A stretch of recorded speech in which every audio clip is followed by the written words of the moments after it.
Coucou les filles, petite vidéo rapide juste pour vous montrer de nouveaux présentoirs que j'ai pas pensé à prendre en photo quand je les ai faits.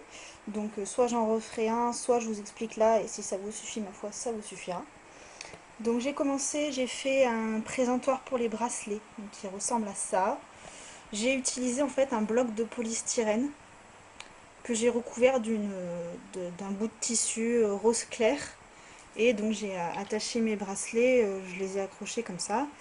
Et voilà, ça se présente comme ça. Les breloques, on les voit quand même vachement bien. Ça donne ça. Je vais peut-être cacher la lumière. Voilà, donc c'est juste un bloc de polystyrène. Comme je l'ai réduit un peu d'un côté pour que mes bracelets rentrent exactement et que j'ai pas besoin de rajouter des morceaux de chaîne, je l'ai taillé d'un côté avec ma lame à fimo et j'ai mis des morceaux de feutrine pour que ça soit droit en fait, qu'on voit pas, que le polystyrène se barre pas au milieu. Donc j'ai juste collé une plaque de feutrine de la largeur là où j'avais coupé, je l'ai collé et j'ai rajouté mon tissu par dessus. Donc je l'ai fermé un peu comme un paquet cadeau avec un point de colle. Et juste sur le côté, donc j'ai fait un ourlet à la va-vite, hein, je l'ai plié à la main et je l'ai collé tout le long de ma bande de tissu, tout le long de mon polystyrène. Voilà, donc ça donne ça. Ça permet de bien exposer les rubans. Alors par contre, oui, voilà, c'est que pour des rubans ou des chaînes. Hein. Vous ne pourrez pas mettre des bracelets ronds dessus. Ou alors, il faudra vous trouver du polystyrène rond. Mais personnellement, je n'en avais pas. Pour ça, j'aurai une autre astuce, mais je vous ferai une autre vidéo, un tuto. Voilà. Et ensuite, alors ça, je ne sais pas si vous utilisez la Fimo pour faire des perles. Mais moi, je cherchais pour faire mes perles, pour faire cuire mes perles en fait au four.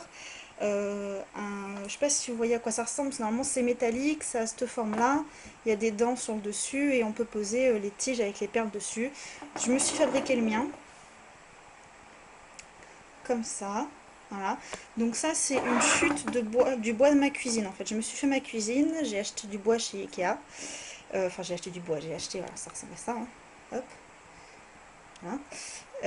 J'ai acheté donc ça chez Ikea et pour certaines parties j'avais trop de bois donc on a dû découper un peu avec une scie et il me restait des chutes voilà, de cette taille là, donc vous voyez ma main rentre dedans. Ça permet aux tiges, euh, aux tiges plates d'être d'un côté et de l'autre et de dépasser un peu. Moi j'ai des tiges plates assez longues donc comme ça je peux enfiler voilà, entre 2 et 5 perles en fonction de leur taille, comme ça. Et je les fais cuire, ça passe au four, donc le bois passe au four tranquillement.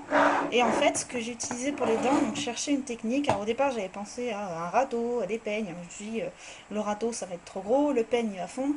Et c'est là que mon chéri m'a donné l'idée d'utiliser des peignes pour les chevaux qui sont en métal. Comme ça, hop. Donc je suis allée chez Decathlon et j'ai acheté des peignes en métal qui m'ont coûté 1,45 € chacun. Donc comme ma planche était assez grande, j'en ai pris 4, enfin 4 de chaque côté, donc ça m'en faisait 8. Comme ça, je peux vraiment faire beaucoup de perles à la fois. Et il y avait déjà en fait un trou qui était percé, voilà, qui était percé pour les accrocher, quoi. Donc j'ai juste pris des vis qui étaient un tout petit peu plus larges que le trou pour pas que ça se barre. Et j'ai percé sur, je sais pas, peut-être, sur, je sais pas, peut-être, voilà, 1 ou 2 millimètres. Et après, j'ai pris ma vis, un tournevis, et j'ai enfoncé ma vis et ça a coincé ça. Alors, le seul inconvénient que j'avais, c'est que, voilà, si vous regardez bien la base des trucs, en fait, ça faisait que mes perles touchaient le bois. Donc, je l'ai surélevé en utilisant du ruban en organza, qui, à ma grande surprise, a passé au faux. Donc, le ruban comme ça. Donc, je l'ai fait zigzaguer tout le long. J'ai fait 2 crans pour être sûr que mes plus grosses perles ne toucheraient pas en bas. Donc, comme ça, je sais pas si vous voyez bien. Comme ça, voilà, j'ai quelques millimètres quand même avant que mes perles touchent le bois. Et ça permet qu'elles restent bien droites et qu'elles ne cuisent pas avec un côté plat et que j'ai pas à poncer comme une malade toute la perle pour qu'elle soit régulière. Voilà, donc c'était les 2 nouveautés, le petit présentoir pour les bracelets et mon cuit-perle perso, voilà, customisé à ma façon. Bien entendu, vous pouvez récupérer, vous n'êtes pas obligé d'utiliser du bois, hein, vous pouvez trouver un bout de métal, demander un bout de métal, acheter une chute de métal à Leroy Merlin par exemple, et pareil, faire le plier d'un côté. Mais moi je trouvais ça plus compliqué et j'avais des chutes de bois, donc j'ai utilisé une chute de bois. Vous pouvez récupérer du bois sur une palette de chargement, voilà, sur des chutes. Voilà. Moi, bon, je fais pas les poubelles, hein, mais quand c'est les encombrants, en général, je regarde un peu. s'il n'y a pas genre un vieux meuble cassé, et soit je le récupère, soit je récupère juste une partie s'il n'y a qu'une partie, et je m'utilise les planches pour faire, je vous montrerai plus tard, pour faire des présentoirs pour mes bijoux. Donc pareil, j'ai utilisé une chute de la même couleur de ma cuisine pour faire un présentoir à collier que je vous montrerai un petit peu plus tard. Tout simple. Voilà, je vous fais des bisous et puis je vous dis à bientôt. Si vous avez des questions, n'hésitez pas. Et comme d'hab, hein, vous pouvez vous abonner pour être au courant des nouvelles vidéos. Ciao!